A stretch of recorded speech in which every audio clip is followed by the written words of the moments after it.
1500 പറയണം, 1500 പറയണം. ഒന്നറിയാമോ?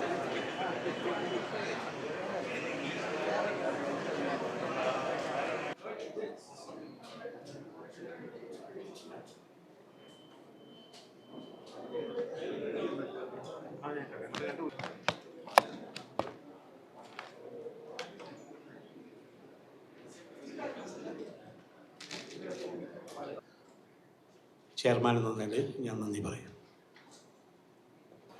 നമുക്കറിയാം, ഫസ്റ്റ് ഇയറിലെ ഒരു റിപ്പോർട്ട് അനുസരിച്ച് നമുക്ക് ബാക്കിയുള്ള ഫ്രാഞ്ചൈസി ലീഗിനെ അനുസരിച്ചിട്ട് ബാക്കിയുള്ള സ്റ്റേറ്റ് അസോസിയേഷൻ സംബന്ധിച്ച് നടക്കുന്ന ലീഗിനെ വെച്ച് നോക്കിയപ്പോൾ വളരെയധികം പോസിറ്റീവായിട്ടുള്ള ഒരു എനിക്ക് തോന്നുന്ന അഭിപ്രായമാണ് ബാക്കിയുള്ള BCCI സ്റ്റേറ്റ് അസോസിയേഷൻ കിട്ടിയത്. Even Karnataka premier league, Tamil Nadu premier league, ഇവരൊക്കെ വർഷങ്ങളായിട്ട് ഈ ഒരു ലീഗ് നടത്തി വരുന്ന ലീഗാണ്. പക്ഷെ നമ്മളുടെ ഫസ്റ്റ് ഇയർ തന്നെ ഒരു റേറ്റിങ്ങിൽ വളരെയധികം നല്ല രീതിയിൽ നടത്തിയെന്നുള്ളൊരു കമൻറ്റ് BCCIയുടെ ബാക്കിയുള്ള സ്റ്റേറ്റ് അസോസിയേഷന് ഈ ഒരു ലീഗിനെ സംബന്ധിച്ച് കിട്ടുകയുണ്ടായി. പ്ലേയേഴ്സിനെ സംബന്ധിച്ച് നമുക്കറിയാം, വിഘ്നേഷ് പുത്തൂർ മുംബൈ ഇന്ത്യൻസിന് കളിക്കുകയുണ്ടായി. അതേമാതിരി തന്നെ ഒരുപാട് ടാലൻറ്റ് ആളുകൾ, നമ്മുടെ ഫോർമർ പ്ലേയേഴ്സൊക്കെ ഇതിനെപ്പറ്റി നല്ല അഭിപ്രായം പറയുന്നത്. നമ്മുടെ league, how we conduct the league, അല്ലെങ്കിൽ ആ ലീഗിൻ്റെ സ്റ്റാൻഡേർഡ് എല്ലാം വളരെ നല്ലതായിരുന്നു. അത് ഗ്രീൻഫീൽഡ് സ്റ്റേഡിയത്തിൽ തന്നെ എല്ലാ മാച്ചും നടത്തി. ഇന്നത്തെ ഓപ്ഷനിൽ നമുക്ക് ഈ റീറ്റെയിൻ ചെയ്ത 15 പ്ലെയേഴ്സ് ഉൾപ്പെടെ 106 പേരെയാണ് ടീമുകൾ അവരുടെ ടീമിലോട്ട് എടുത്തിട്ടുണ്ടായിരുന്നത്. ഈ ഓപ്ഷൻ പൂളിൽ 63 പേരാണ് അൺസോൾഡ് ഉണ്ടായിരുന്നത്. നമ്മുടെ ഏറ്റവും യങ്ങസ്റ്റ് ആയിട്ടുള്ള പ്ലെയർ ഇപ്പോൾ വന്നിരിക്കുന്നത് രോഹിത് KR ആണ് യങ്ങസ്റ്റ് പ്ലെയർ ആയിട്ട് വന്നിരിക്കുന്നത്. അയാൾ നമ്മുടെ അണ്ടർ 19 കഴിഞ്ഞ വർഷത്തെ സ്റ്റേറ്റ് ടീമിൽ ഉണ്ടായിരുന്ന ആളാണ്. ഒരു കഴിഞ്ഞ NSK ട്രോഫി എന്ന് പറഞ്ഞ ആ ഇന്റർ ഡിസ്ട്രിക്ട് ആ ടൂർണമെന്റിലെ ഫൈനൽസിലെ മാൻ ഓഫ് ദി മാച്ച് ആയിരുന്നു. പിന്നെ എല്ലാവർക്കും അറിയാവുന്ന പോലെ ഏറ്റവും ഹയസ്റ്റ് ബിഡ് അട്രാക്ട് ചെയ്തത് സഞ്ജു ആണ്. അത് കഴിഞ്ഞാൽ സെക്കൻഡ് ഹയസ്റ്റ് ആയിട്ട് വന്നത് വിഷ്ണു വിനോദാണ്, 12.8 lakhs ആണ്. അത് കഴിഞ്ഞിട്ട് തേർഡായിട്ട് വന്നത് ജലസ് സക്സേന 12.4 lakhs-നാണ്. പിന്നെ പൂൾ സിയിലെ ബേസ് പ്രൈസ് 75,000 ഉണ്ടായിരുന്ന പൂൾ സിയിലെ ഏറ്റവും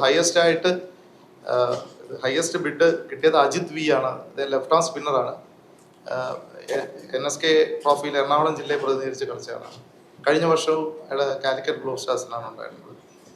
അയാളാണ് ഇപ്പോൾ ഈ പൂൾ സിയിലെ ഹയസ്റ്റ് എമൗണ്ട് അട്രാക്ട് ചെയ്തത്. ഇതാണ് ഇന്നത്തെ ഓപ്ഷനിലുള്ള പ്രധാനപ്പെട്ട കാര്യങ്ങൾ. ബാക്കിയുള്ള ആ ഡീറ്റെയിൽ ആയിട്ടുള്ള ആ ഒരു ലിസ്റ്റുമൊക്കെ എന്തായാലും ഇപ്പോൾ ഷെയർ ചെയ്യുന്നുണ്ടായിരിക്കും, നിങ്ങൾക്ക് പ്രസ് നോട്ടായിട്ട് ഷെയർ ചെയ്യുന്നുണ്ടായിരിക്കും. അതുപോലെ ഓഗസ്റ്റ് 21 മുതൽ ആണ് നമ്മുടെ ടൂർണമെൻറ്റ് സ്റ്റാർട്ട് ചെയ്യുന്നത്. സെപ്റ്റംബർ 7-ാം തീയതിയാണ് ഫൈനൽസ്. സ്റ്റാർ സ്പോർട്സിലും ഏഷ്യാനെറ്റ് പ്ലസിലുമാണ് എല്ലാ മാച്ചസും സംപ്രേഷണം ചെയ്യുന്നതാണ്. കഴിഞ്ഞ വർഷം ഒരു ഫസ്റ്റ് ഡേയും ഫൈനൽസിനും മാത്രമാണ് ഏഷ്യാനെറ്റിൽ നമ്മുടെ റീജിയണിലൊരു ചാനലിലുണ്ടായിരുന്നത്. ഇത്തവണ എല്ലാ ദിവസവും എല്ലാ മാച്ചസും ഏഷ്യാനെറ്റിലും കൂടെ ടെലികാസ്റ്റ് ചെയ്യുന്നുണ്ട്.